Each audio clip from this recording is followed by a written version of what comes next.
and we have seen them. The northern colonies were also known as New England. So take note, New England colonies, the northern colonies. Massachusetts, Connecticut, Rhode Island were categorized as northern colonies. Don't forget these. So there are self-assessment questions for session one that you can go to. Let's move on to session two and look at the middle colonies in southern, middle and southern colonies. We want to look at both middle and southern colonies. We have seen northern colonies. Okay, so now at the end of this session, we expect that you'll be able to appreciate or identify which colonies came under the middle colonies, those that came under southern colonies, and know their specific features and their economic activities and that they played or their rules. Now, first of all, let's look at the middle colonies. So middle colonies were a subset of the 13 colonies in British America. So you can say British America when you want to refer to the America as a colony of Great Britain, British America, now located between New England colonies and the southern colonies, along with the Chesapeake colonies. This area now roughly makes up the mid-Atlantic states. Much of the area was part of New Netherlands until the British exerted their control over New Netherlands.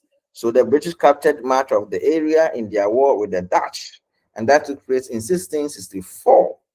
And during this war, the majority of the conquered land became the province of New York. Take note, during the British war with Netherlands, so much of the areas that they conquered became known as New York, that you have present-day America. So the Duke of York and the King of England would later grant others ownership of land, which will become the province of New Jersey and the province of Pennsylvania. So we have what is here. You can see here we can see basket and food. I don't know. Can you see? Do you see the basket and the food? Hello. Oh, Yes, sir. please, sir, Yes, we we can Yes, can. sir, we see can him. see. You can see. So how can you describe, one of you should describe this one, this thing. What does it demonstrate to you? We have the bread basket colonies. What comes to mind? Or what does it tell you? Yes, so who? You just mention your name and go ahead. We want to know you. So that I don't want to be there in future. You call me that Dr. Bachi, you taught me. Oh, I want you to write reference for me. I say, oh, please, I don't remember you. So, but if you contribute and you raise your hand, you mention your name, remember. Like I know Faustina Gray. I remember Faustina Gray so much. I remember Andrew Stete. I remember David and some people. You see, so that if you call me that you write reference for you want to travel to do your master's outside the country or your doctorate or anywhere or employment, then I don't know that I've taught you. So those of you who are doing this and who are attaining higher education through distance mode, which is very good, please contribute and let the lecturers know you, so that when you want reference or referee recommendation letters from your lecturers, it doesn't become that, oh, I don't remember, I don't know you. Okay, good. So who is describing this? Can you mention your name and go ahead?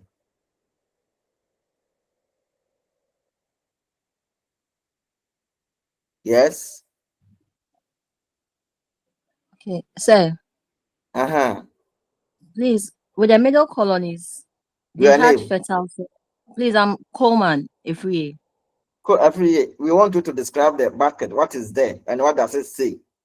This basket, have you seen me using the Yeah, arrow going yes, to? please. Yes, So please. what do you see in the basket? And to you, what do you understand? What comes in mind when you see this? That's all that I So want to know. what I can say is that with the middle colonies, I think they had fertile soil. So this So one, the basket and the food is telling what? Is saying what to you? Your own understanding. so it's talking about how they could grow wheat and other grains. You are closer to the answer, but you are not knocking the nail at its head. Yes, who else is telling us something small? Faustina, what comes in mind when you see this? Okay, so I think that there was abundance of food. Yeah, abundance of food. So bread basket. The thing the crowd is here, bread basket colony. So that's what they provide, a lot of food. So okay, good. Let's move on. So the mother colonies had much fertile soil, which allowed the area to become a major exporter of wheat and other grains for colonial America. So they exported wheat and other grains. Now, in the process, becoming known as the bread baskets of colonial America. So, if come across it anywhere, the major colonies were they were the bread basket colonies of colonial America. They produced a lot of food. Okay, so the lumber and shipbuilding industries were also in successful in the middle colony because of the abundant forest. Pennsylvania was moderately successful in the textile and iron industries. Even Pennsylvania, iron and textile industries were there, and they were so successful. The middle colonies were the most ethnically and religiously diverse British colonies in North America, with settlers from England, Scotland, Ireland, the Netherlands, and the Germans. So you can see that they were mixed. So they were ethnic. How many people? All these citizens from England, Scotland, Ireland, Netherlands, and Germany. From farmland was both productive and much less expensive than even in Europe. Later settlers included members of various Protestant dominations who were protected in the middle colonies by written freedom of religious laws. Now, this tolerance was very unusual and distinct from the situation in other British colonies. They were comprised, they comprised, the off will not be there because it's logos. It should have been comprised the following, or consisted of, or can say made up of. We can't say comprised of. So they were comprised the following, or they comprised the following states. Let's see that states in the middle colonies: Delaware colony, then we have province of New York, then province of New Jersey, then we have province of Pennsylvania. These were the major colonies that we have said that they were the breadbasket colonies of the America. Now, having seen the middle colonies, let's proceed to look at the southern colonies as well.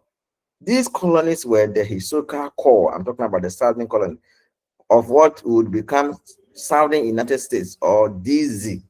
When you say DZ, as they were sometimes properly referred to as, so the Southern United States, or the DZ states, they were located south of the middle colonies, a bit through Virginia and Maryland.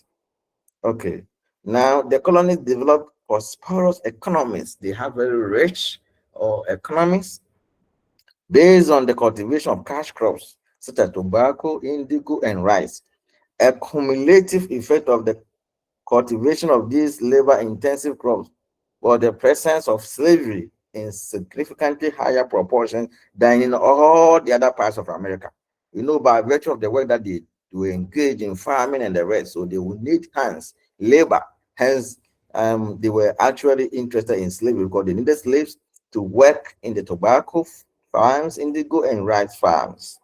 And let's look at the colonies that constituted the southern uh, uh, colonies in America. So the colony and dominion of Virginia, established in 1607 as a proprietary colony, chartered as a royal colony in 1624.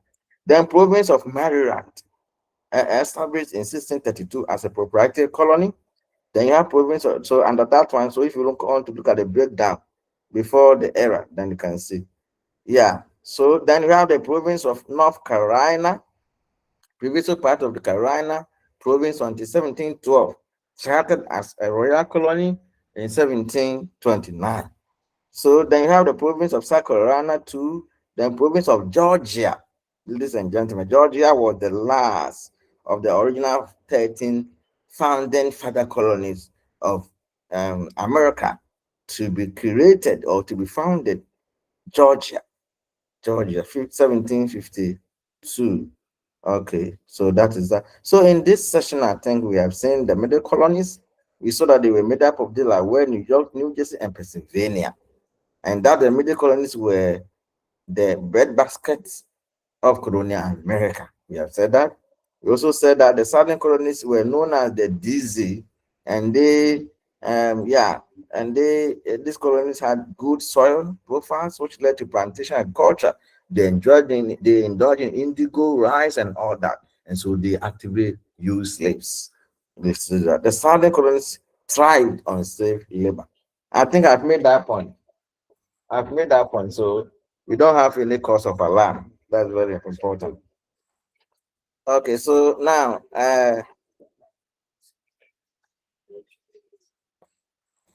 let's look at major features of colonial America. Having seen it, we look at major features of colonial America. Okay, so now what we want to achieve here is that you should be able to identify some main features of colonial America and then explain some key governmental institutions which were established. Then be able to explain what is meant by power of the purse. What is power of the purse? Now, population of the 13 colonies. This is the original founding colonies of America we have here. So 1625, they were 1,980, 1641, 50,000, 1688, they were made up of 200,000 people. 1702, they had risen to say 270,000. Then 1715, 435,000. So by 1775, the time they started their assault for independence and gained it in 1776, 1775, they were about 2.4 million. And that will give an idea about how, yeah. So the colonial population rose to a quarter of a million during the 17th century and to nearly 2.5 million on the eve of the American Revolution or their War of Independence. The estimates do not include the Indian tribes, that the original people, the Red Indians, outside their jurisdiction of the colony, but includes figures for enslaved Negro populations in various colonies. Good health was important for their growth. If you want to look at what accounted for their population growth, good health was one, and then fewer deaths among the young meant that a health population would be possible. So there were many people, only few people died. There were many other reasons for the population growth besides good health, such as the great migration, those who moved from other areas to live among them. Okay, so let's look at the population dynamics. So by 1776, the year they had their independence, about 85% of the white population ancestry originated in British Isles. What I mean by British Isles, I'm talking about English, that is England, Scots, Irish, Scottish, and Welsh. 9% of them were German, the Germanic in origin, they came from Germany. 4% from Dutch and 2% from the Huguenot French and other minorities. Okay, take note of that. Over 90% were farmers, with several small cities that were also seaports, linking the colonial economy to larger British Empire. And these populations continued to grow at rapid rates during the late 18th century and 19th century. So high birth rates, high birth rates and relatively low death rates accounted for that. You can go to the statistics to be conversant with what we are talking about. Now, there was the Colonial Assembly. For purposes of legislation, the various 13 colonies set up colonial assemblies that followed the example of the House of Burgesses that we saw. Now, the assembly had the institutional right to initiate legislation. They could make laws to govern themselves. Okay, so membership was normally reserved for the free men who later elected a speaker. Yeah, later they elected a speaker. Over time, the Colonial Assembly gained a right referred to as the power of the purse.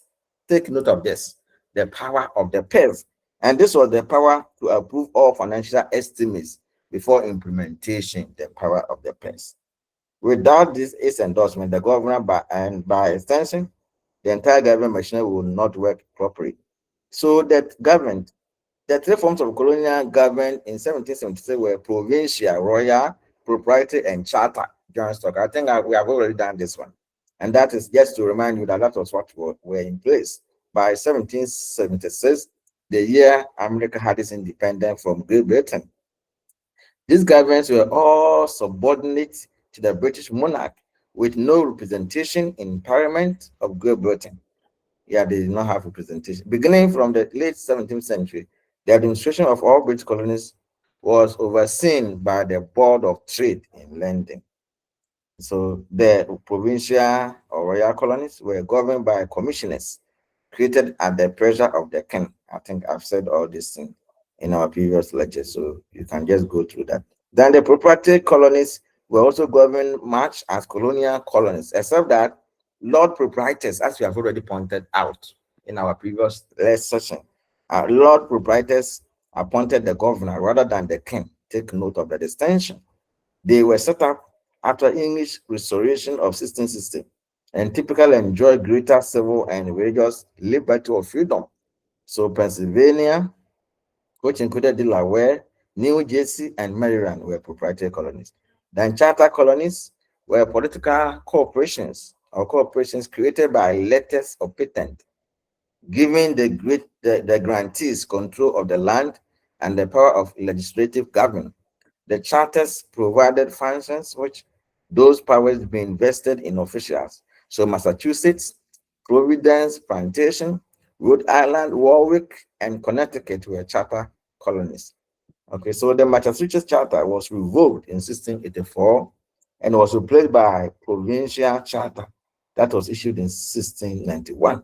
Providence Plantation merged with the settlement at Rhode Island and Warwick. I think I've said we have discussed all this to form the colony of Rhode Island. I think so. In this session, I think we have seen the 13 colonies, how the 13 colonies experienced steady growths in their population due mainly to high birth rates and low death rates. And the colonial assembly set up in the various colonies had been granted the power of the purse, to approve their own financial estimates and so on and so forth. So the provincial colonies were also controlled by the British monarch. They were controlled by the British monarch. Okay. And the proprietary colonies enjoyed greater civil and religious freedoms or liberties. There are some self-assessment questions that you can try your hands at your own appropriate time when you're revising the thing again. Now, let's look at section 4, the colonial economy. The colonial economy. Yeah, so America was split into 3 geographical zones. So we had the northern colonies, as we have seen, the central or middle colonies, and the southern colonies. I think this one we are conversant with it. And we saw that the middle colonies were referred to as the breadbasket colonies, and the southern colonies were the dizzy colonies. That's the core of the Southern America. And then they were mostly farmers. So I think we have said all these things. Okay. As we said, the middle colony was what sustained the entire colonial America. Take note. And so they earned the nickname the breadbasket of colonial America. So let's look at the philosophy that underpinned the colonial economy. So the British colonial administration at the time operated under the mercantile system. So it operated under the mercantile system where all trade was concentrated inside the empire. And so trade was supposed to concentrate within the empire itself. And and trade with other empires was forbidden, prescribed. You could not do that. So mercantilism is an economic policy that is designed to maximize the exports and minimize the imports for an economy. So that the focus of mercantilism was that there should be more exports, but less imports, so that the things will concentrate within the wealth will concentrate within the empire. It promotes imperialism, imposition of tariffs, and subsidies on traded goods to achieve that goal. Now, the goal that was to enrich Britain. It was intended to make Britain so rich, and its merchants and its government. Whether the policy was good for the colonies or not was not an issue in lending, but Americans became increasingly restive with mercantilist policy. They did not favor them. Now, so let's look at this operation, mercantilism.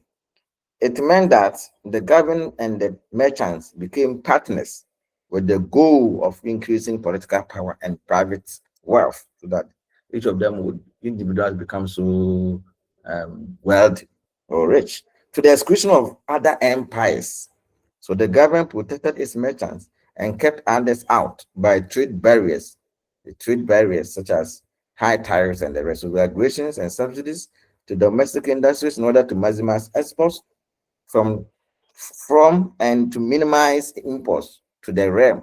So to do this, the government had to fight smuggling, which became a favorite American technique in the 18th century to circumvent the restrictions on trading with the French, Spanish, and Dutch. so that they could also trade with other these countries. And so the tactic used by mercantilism was to run trade surpluses so that gold and silver would pour into London. That was its focus. Take note. Now, the government took its share through duties and taxes, with the remainder going to merchants in Britain. It spent much of its revenue on establishing a superb royal navy. So America was able to establish a superb royal navy, and Great Britain was able to establish a superb royal navy, which not only protected the British colonies but threatened the colonies of other empires. Now, thus, through this means, through mercantilism, the British Navy, for example, that was well established because of the resource that they had, managed to capture New Amsterdam, that's New York, in 1664. So the colonies were captive markets for British industry, and the goal was to enrich the mother country, that's Britain. So you can see, so that gold, silver, fur, lumber, foodstuffs. And so this will be low prices because, of course, but the mother country, high prices. But then other, so you then see the focus of it. They carefully drafted this or crafted this. So Britain implemented mercantilism by trading to block, by trying to block American trade with the French, Spanish, or Dutch empires, using an economic tool known as the trade and navigation arts. The trade and navigation, and these arts, yeah, which Americans avoided as often as they could do. Now, the royal officials responded to smuggling with open-ended search warrants, rates of assistance. In 1761, Boston lawyer James Otis argued that the rates violated the constitutional rights of the colony. So he lost the case, but John Adams later wrote, then and there the child independence was born. So in the midst of all this, however, the colonists took pains to argue that they did not oppose British regulations of their external trade. So in this session, ladies and gentlemen, we have seen that the economic operating strategy employed by Britain to ward off colonial competition in America was mercantilism. The British military was used as part of the strategy to protect the colonies from intrusion by European competitors. The thrust of the mercantilist strategy of Britain centered around the implementation of several trade and navigation acts in the colonies. Okay, I think you put down your questions so you can ask. Section 5 look at the social structure or social classes or social order, whatever that you want to put it. Yeah. So here of colonial America, social structure or social classes or social order of colonial America. So America was strictly socially stratified with three main identified segments of society. So you had the gentlemen, that's the first class. The gentlemen are in the first class. Like in the other class, we had the kings and the warriors and the priestly class. Okay, but here we have the gentlemen, that's the first class, the indentured servants, second class, and the enslaved African population, third class. Take note, please. Mobility between the first two levels was possible. You could move, yeah, especially from the second to the first level. You could move from the second to the first level. But between the last two was impossible. Now, so we are looking at the class structure itself. In each of the 13 colonies, there was an upper class.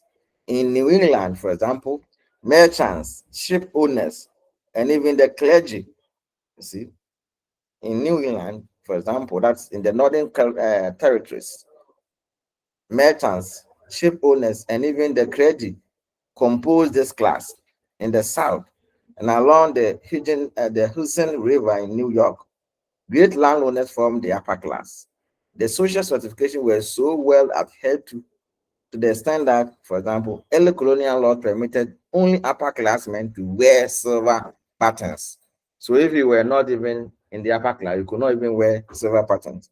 While only white upper class women and girls wore silk dresses. So you could see the dichotomy or the differences. So social rank was indicated on marriage certificate. Even marriage certificates, people had their social rank, whether they would belong to the first class or second class. And that will tell you that the kind of discrimination there. Next to this class were the indentured servants. These were people bound by contract to work in the colonies in return for their passage to America. The servant was free to work for wages only when the contract expired. So you can see here we have illustration of the class of nobles, gentlemen. You can see, even look at their dress. So if you did not belong to this class, you could not even put on this dress. You could not. Who dare you to try? No. Even dress, there was an issue. As a result of scarcity of labor in the colonies, wages were between 2 to 3 times higher than those in England. Indentured servants will move up in society. For example, in the 1660s, 13 out of the 28 members of Virginia House of Burgesses had come to the colony originally as indentured servants. They were able to move. At the bottom of the structure of the social state of colonial America were the enslaved African population. No, Africans were made slaves, and who else were made slaves? Okay. Now, at first, it was not clear that enslaved Africans were to be treated differently from white indentured servants. However, gradual legal distinctions were adopted. Now, there were legal laws that were promulgated to actually distinguish them. Through these, indentured servants retained the rights of English people and the protection of the law. They had the right of the English people, and the law also protected them. Enslaved Africans were protected by no law or tradition. So Africans were not even considered as human beings. There were no law to protect them at all. Okay. So in the South, marriages between enslaved people were given no legality, and children could be sold away from their mothers. So laws even between African people, as African who married, were not seen as legal, and that will give you an idea about these people that we're talking about. Okay, so these features, nonetheless, there were some basic differences between slavery in the southern colonies and those in the north. Okay, so slavery was legal and practiced in all the 13 colonies. Okay, in most places, it involved house servants or farm workers.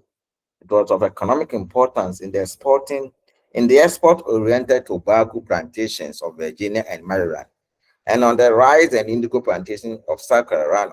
So I know that those in the southern colonies, they were actually needed still to work in their plantations, and they actually participated actively in agriculture.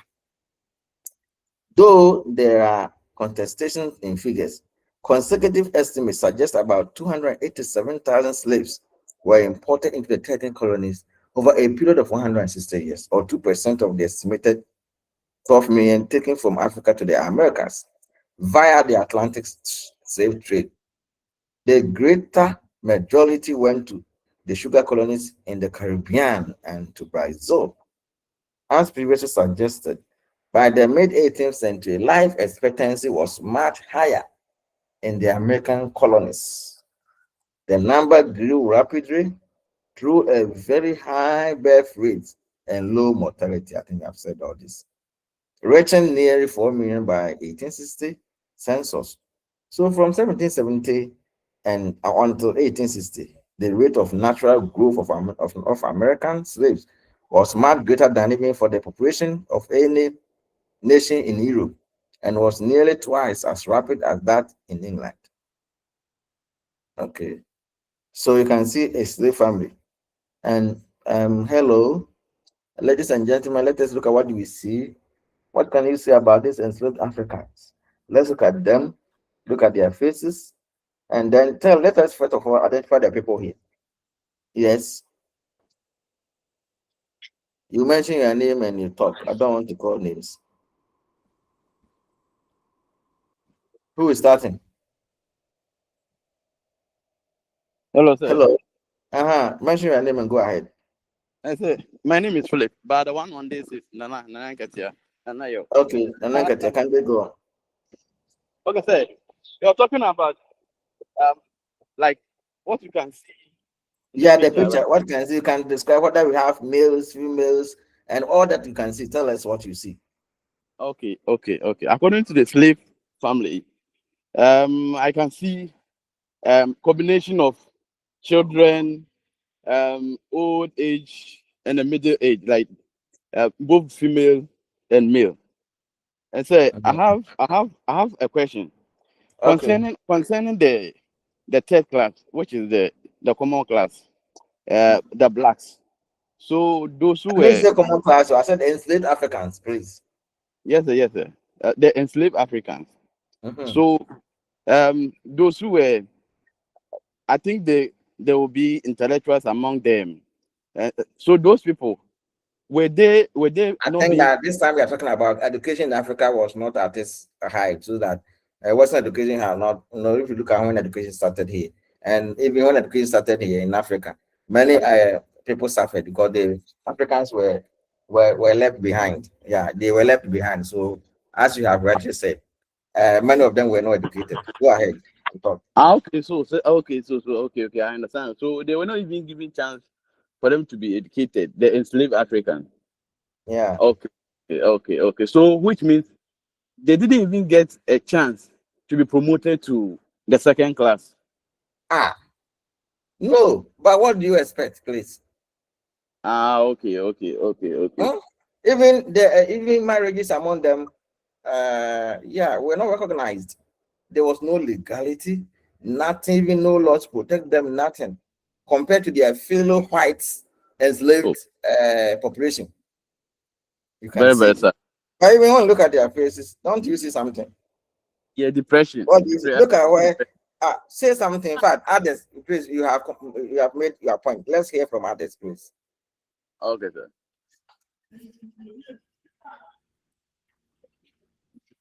Yeah. Okay, sir, please, Mhm. Benedicta. Benedetta, can we hear you, please? Okay, sir, please, from the image you see, it's like they're under pressure, and then What shows that they're under pressure? Can you throw more light? Because we just said they're under pressure. What shows? okay, Because this one we're talking okay, about long time. We're talking about this one around the 1770s, there about the time that America had its independence from Great Britain. okay, So when we look at it, you say they're under pressure. Why? What makes you to say that these people are under pressure? Mhm. okay. So their facial expression, and they've also frowned. You can see the little boy sitting on the woman's lap, and whether he's sitting or he's just talking the woman, but you can see from their faces that the picture that they took, and there was nothing that shows that they are happy, because at that time, But if you were a slave, when you were treated as a slave, you worked from morning till uh, dark, from till evening, and no pay, nothing. You just worked. You got up, you go to the farm and would work and work and work, and the only food that will be given to you will be what will sustain you to work. And if you complain that you were sick, you will be asked to go ahead and work. When you fell and died or collapsed and died, they had a very big what do you call it,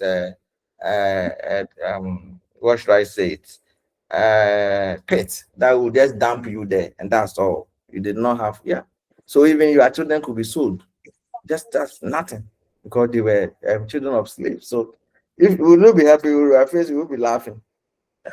You imagine you were in their shoes, what would happen to you? Can you tell us something?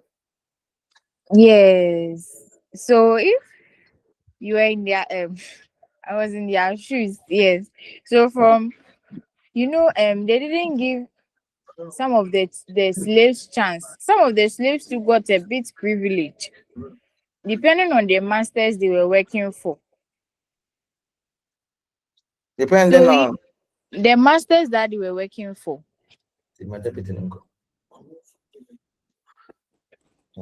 yes, can go on, no problem, go on. Okay. So depending on the masters that they were working for, some of the masters will treat you bad, but at least they will give you food. Some of the masters too, whatever you do doesn't please them, and they will still mistreat you. Can you come again, please? Okay, so I said depending on the masters they were working for, some of the masters um they will mistreat you, but they will give you food to eat, at least if not 3 times a day, they'll give you once. Some of them too, they see you as slaves, and slaves don't deserve anything good, so they will not even give you food at all. But if they Even don't the give the you food, leftovers. if you are not giving food, won't you die? you will die. So they will give you what will sustain you. But the quality of the food, and if you are going to talk about it, ladies and gentlemen, time will be too long. And some of you, those of you who have not even eaten today, if you continue to drag this issue, you may not eat at all. And our forefathers, these are some of the challenges that they went through. So those of us who are very lucky to make this age or era, and we are learning, even doing online learning, to become literate and contribute to the country. We see the time that we were born or we are in, we are blessed. So little reading, little learning, and he said, I cannot sit down to read your own. And after you have gone through this, you cannot go over and then read so that you can do well, excel, get your A or B plus. At the time that some of you can sit in the libraries at your own comfort, nobody, food that you like, you eat. If you want to enjoy chicken, you can do so. If you want tilapia, why not? Hmm? So you see that we are very lucky. We need to be grateful to God and demonstrate this by learning well to contribute to the development of our country and Africa and the world at large. So that is one of the things. I think we'll not. Uh, or is anyone having something to say with the picture here? So look at her. I was thinking that you would describe them, the surrounding. Yeah, their surrounding. What do you see? And that will tell you where probably these people will sleep and all that. But nobody is touching on that. I'm moving on. Mhm. Okay. Can we move on, please?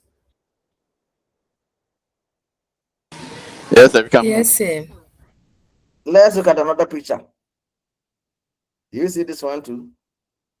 So, illustration of slaves on the plantation. Look at the work they are doing. So they will do all this sugarcane plantation, cotton. So you can see they will work and look at the farm. So big, we call them big plantation. And look at children, we're not even spared. They will work under the mercy of the sun. So you see, look at a woman, and all these people are working, no pay, nothing. They work from down to sunset. In other words, from early morning to late evening. So you see, hmm, well, okay. Yeah, so now let's look at differences between the enslaved population between the South and the North. So the difference between slaves in the North, we've seen the colonies in North, where we said that they were referred to as the New England, and the South, Southern, yeah. Now slavery and the Southern plantation system. In the Southern plantation, those in the South, enslaved labor was the dominant labor used and preferred. the that is not it. The profitability of large plantation made slavery an integral component of their wealth and prosperity, because they found that they were needed labor, free labor, because you don't pay them, you only give them food that will sustain them, and then they would work. Southern colonial law declared Africans to be enslaved for life. So Africans are enslaved for life and going to do our work.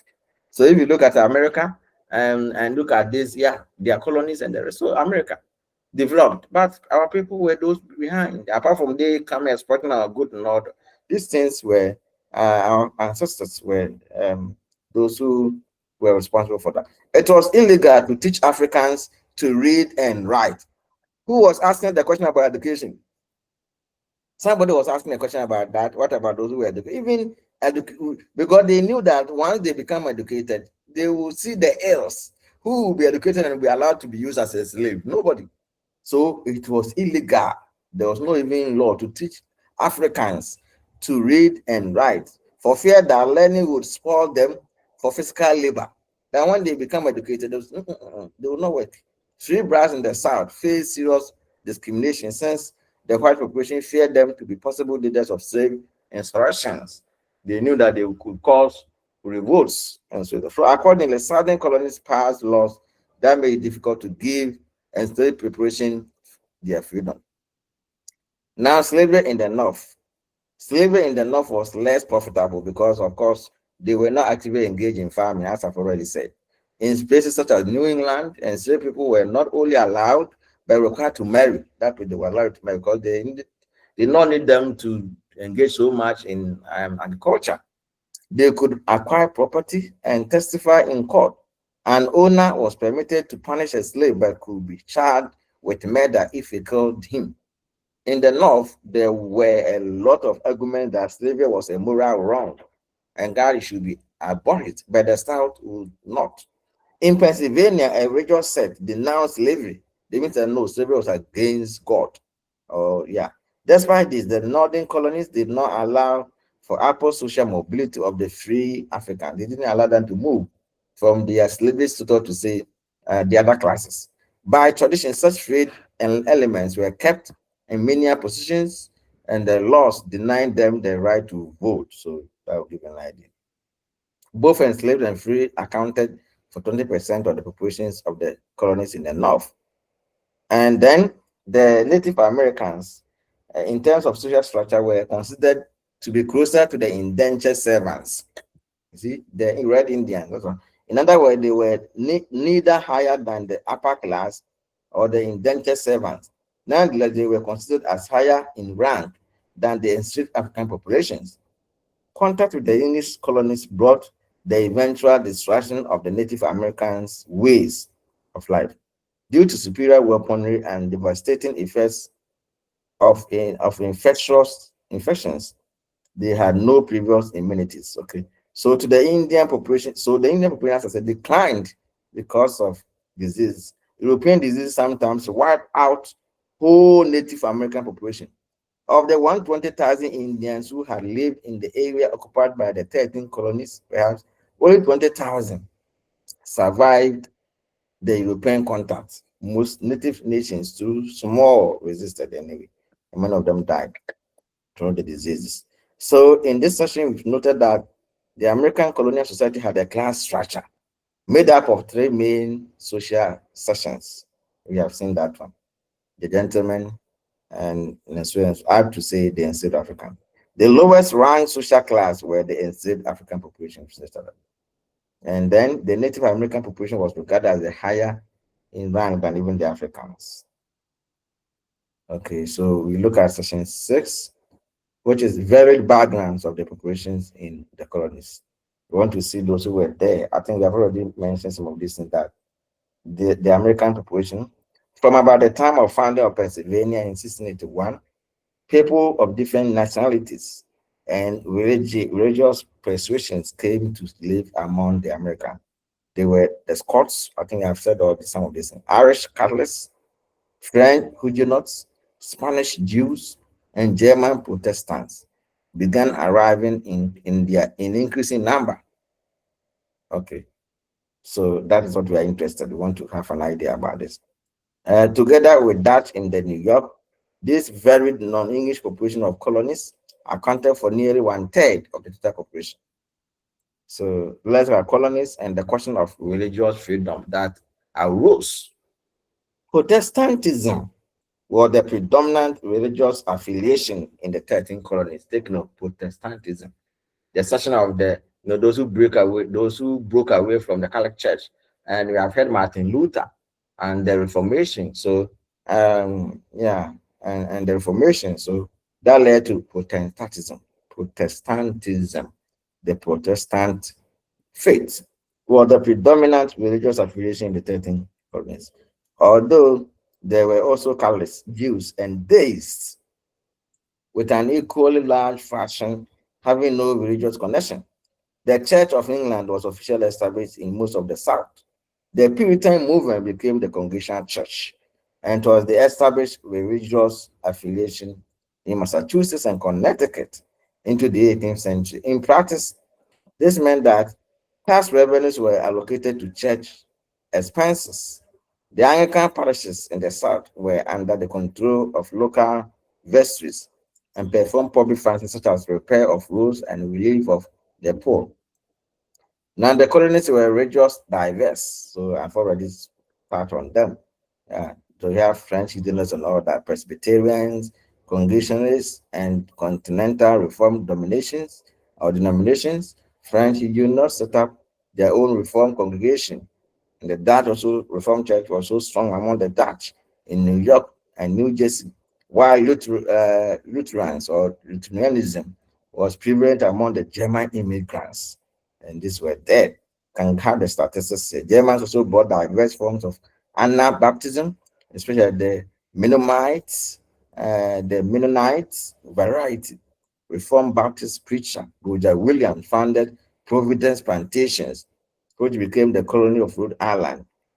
Jews were casted in few port cities. The Baltimore family founded Maryland and brought in fellow colonists from England. Colonists were estimated at 1.6% of the population, or 40,000 in 1775. Of the 200 to 250,000 Irish who came to the colonies between 1701 and 1765, less than 20,000 were colours, many of whom had their fate or lives because of prejudices and so on. Between 1770 and 1775, 2,900 Irish colours arrived out of almost 45,000 immigrants, white immigrants. And that the most colours were English, Wisconsins, Germans, Irish, or blacks. Have lived in Maryland and so on and so forth. Okay.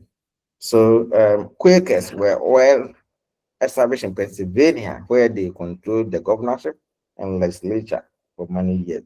Quakers were also numerous in Rhode Island. Baptists and Methodists were growing rapidly during the first Great Awakening of the 1740s. Many denominations sponsored missions to the local India. However, though many colonies came to America to worship as they pleased, there were a few places where they were not ready to grant others the same privilege. In New England and southern colonies, a single official church supported by taxes was established. So you have that one. In Massachusetts, for example, the Puritans believed that religious tolerance was a weakness inspired by the devil. So a number of religious dissenters were expelled, who others, such as Quakers, were hanged. They hanged them.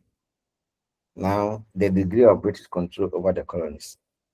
So the power exercised by the British officials varied from colony to colony. Irrespective of this, British power was limited everywhere since the British colonial administration operated according to a policy known as salutary neglect, where they left them there, just there, which afforded the colonies some relative autonomous freedoms.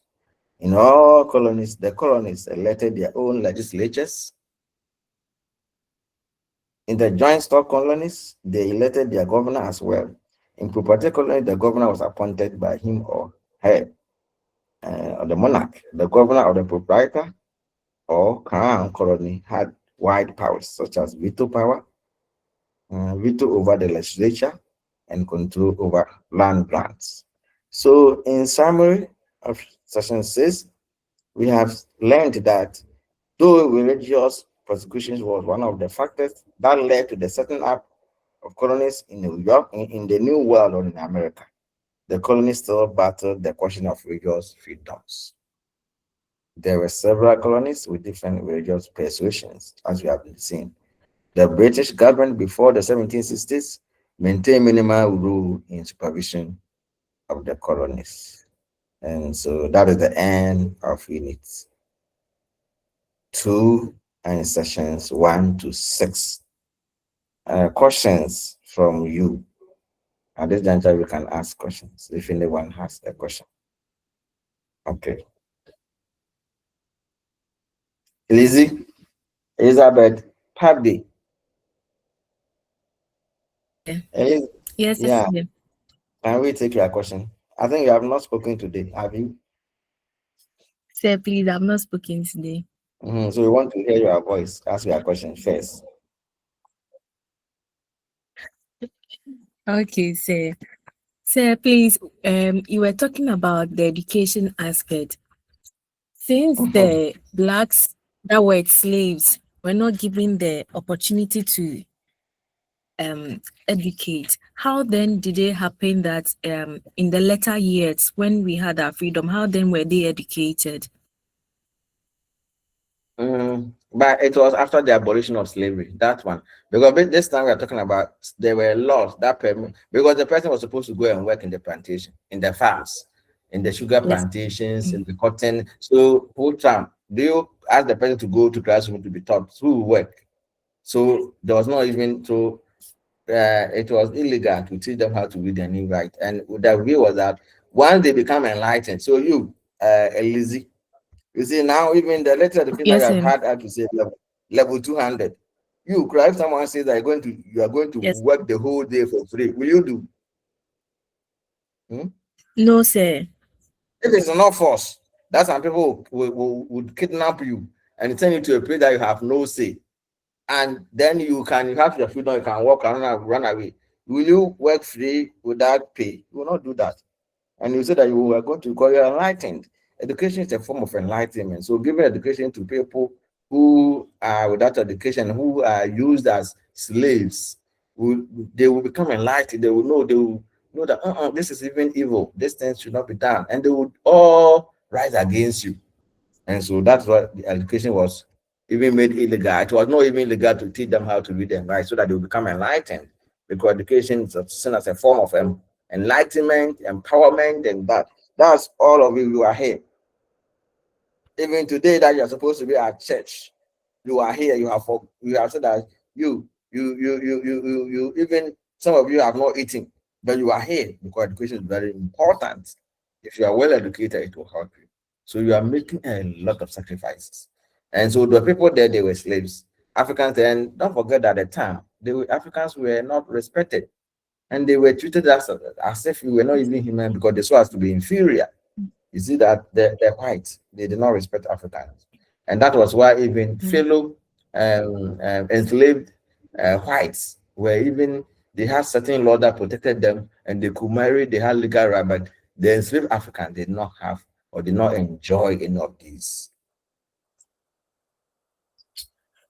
Okay. Thank you, sir. Okay, so Nanaya, I can see Nanaya. Nana, do you have a question? Okay, anyone who has a question can ask. First, is there a question you want us to clarify?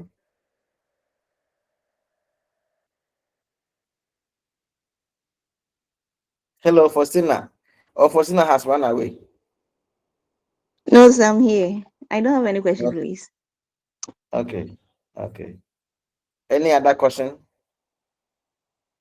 Then, if you don't have any question to ask, then it means that we may end here for colonialism in the USA because we are up to the end of unit 2. That is session 6 of unit 2. We are left with unit 3. Then we'll be done for that. When will you be writing the quiz? Next 2 weeks, please. So we'll meet next weekend. Yes, sir, we have to. Okay. So that I go through the session 3. I will find a Yes. time in the course of the week. If there's a time, then you can meet. Okay. Okay. So then I think if we don't have any question, we'll end here.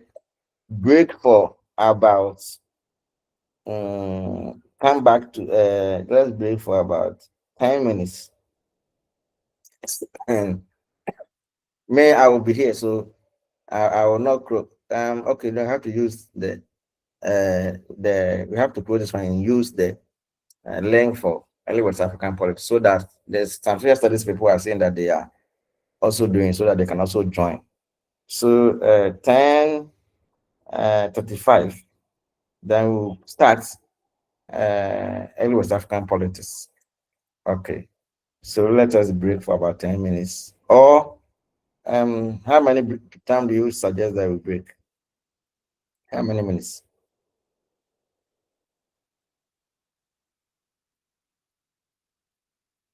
Sir, please, the 10 minutes is okay. Okay, good. So let's break for 10 minutes and come back. Thank you. Bye. This time around, we shall use the West African link. So first, you can put it on the page to remind us again. Eh? Okay, sir. I'll do that. Okay, thank you. Thank you very much. Thank you. Bye bye. Bye. So we are breaking and you come back. To use the other link and not this one, so that others will not be affected. Thank you.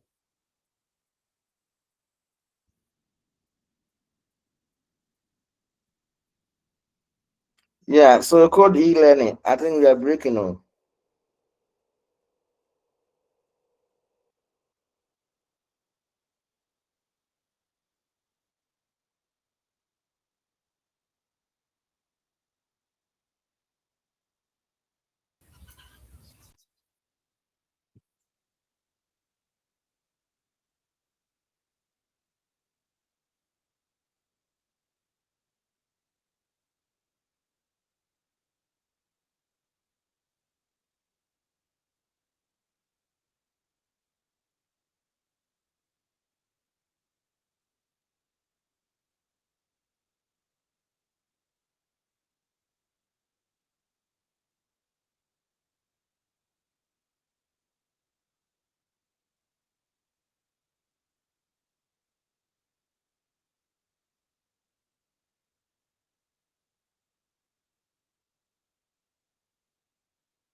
Hello,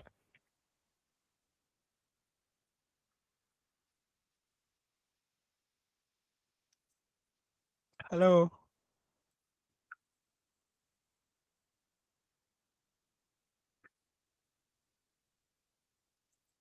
can you hear me?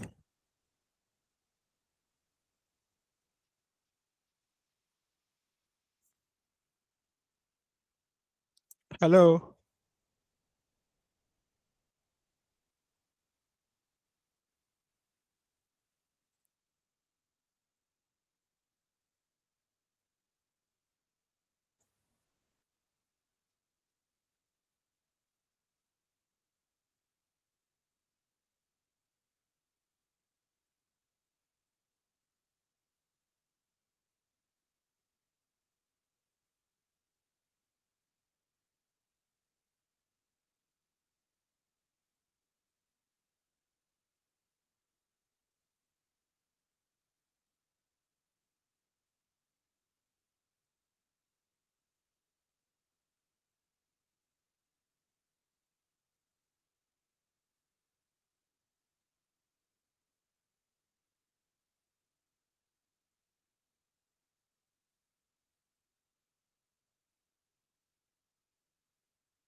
Hello.